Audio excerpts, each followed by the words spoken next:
After having watched and completed Hunter x Hunter for the first time this year, it's hard to overstate just how amazing the series is and how it manages to break convention and subvert the already established ideas that are prominent within the shonen genre. Togashi crafted such a beautifully intricate world where it not only piques curiosity, but manages to challenge the viewer's expectations seemingly at every turn. From its morally ambiguous characters to the tragic and even poetic storytelling of the Chimera Ant arc, Hunter x Hunter presents us with so many different and intriguing ideas that it's impossible to cover many of them in a single video. If I were to ask people what their most memorable or favorite parts of the series were, I'd get answers ranging from individual characters like Gon, Killua, and Hisoka, to arcs such as Phantom Troop, Greed Island, and of course the dark but tragic Chimera Ant. However, I've rarely seen people, if any, refer to the election arc as their favorite or even that great. It's not too surprising of why that is, since the arc that came before heavily overshadowed it, but I feel that people easily dismiss the last arc and deem it to be bad just because it doesn't adhere to the expectations of the previous ones. While the politics between Jing and the other Zodiacs have an interesting power play dynamic to them, today I just want to talk about and bring attention to a small part of the election arc that I felt was genuinely emotional, even if a bit understated. That being the relationship between Killua has with Alluka and what made it so captivating.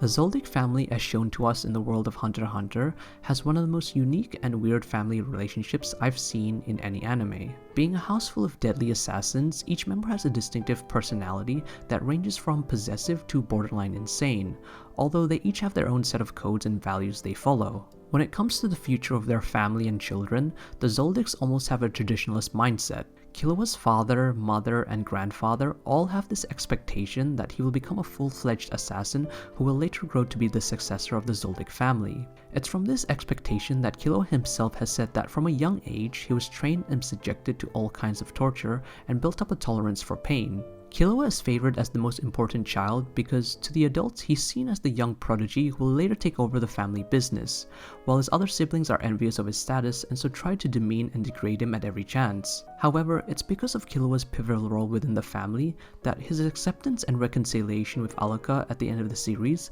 proves to have a lasting effect on the family as a whole. Throughout the series, the most prominent members of the Zoldyck family have been properly established and introduced in their own quirky ways.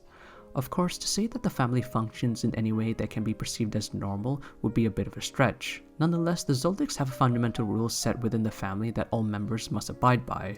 From the introduction of Alluka, the series seems to initially portray her as some inherently evil being needed to be imprisoned behind an endless number of vaults. Silva even states that Alluka can't be reasoned with or controlled, setting up the expectation that she must behave in a very dangerous and destructive manner. We know this to be false, but nevertheless Silva frames it as if she's some sort of monster. あれは人ではない。家族だと思ってはいけない。 We find that the reason Killua wants to meet with Alluka is because she has a mysterious power that allows her to turn into Nanika and grant any wish to a person if 3 of her demands are met, but there are consequences when attempting to use the power.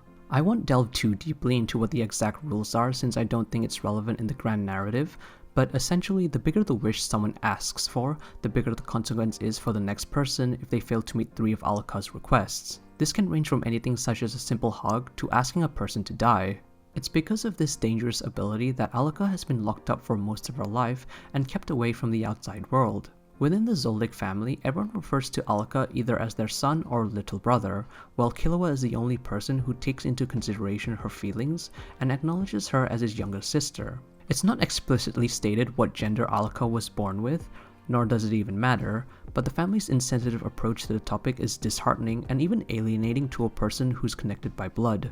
Killua loves Alluka and treats her with the genuine care of a big brother. He's one of the few people, if not the only person, who doesn't see her as an object to be controlled, but as a family member who's done nothing wrong with her life and needs to be protected. The rest of the Zoldyck family, on the other hand, treats Alluka not as one of their own children, but as an object to be used and exploited for personal gain. She's dehumanized by her own family, and that's a depressing and even aggravating reality that neither Killua or I can tolerate.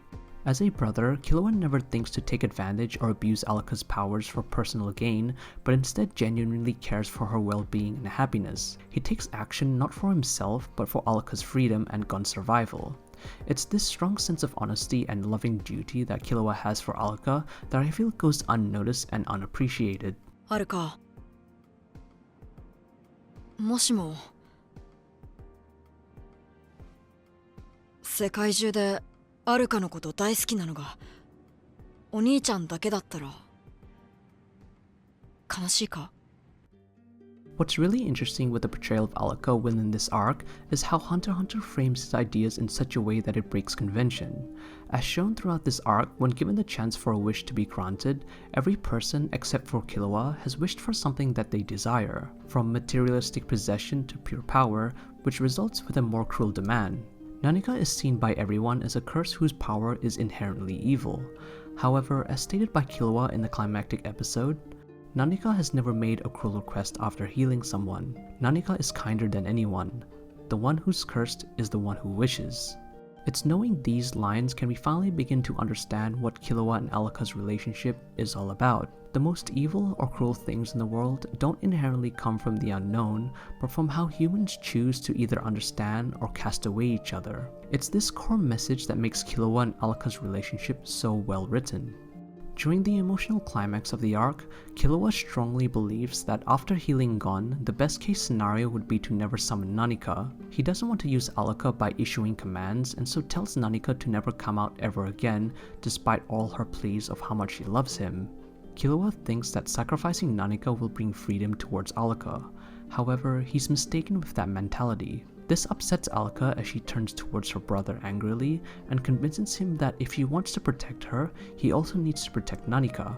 The two are a part of each other, and to choose one would mean to abandon the other. Killua finally realizes his mistake and asks for forgiveness.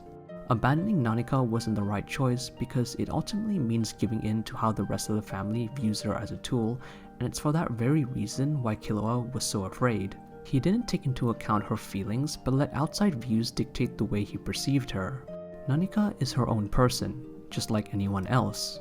Killua was scared of the idea that he couldn't protect her, that someone might use his sister's power for evil, and so made a choice that wasn't true to his heart. And for that, he not only lied to himself, but to a person dear to him, a person he was supposed to protect. He selfishly hurt his sister, and that's not something a brother should ever do.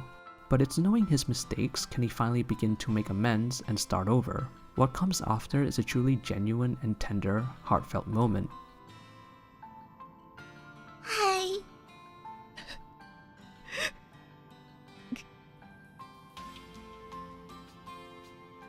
何かこんなダメなお兄ちゃんでも許してくれるか？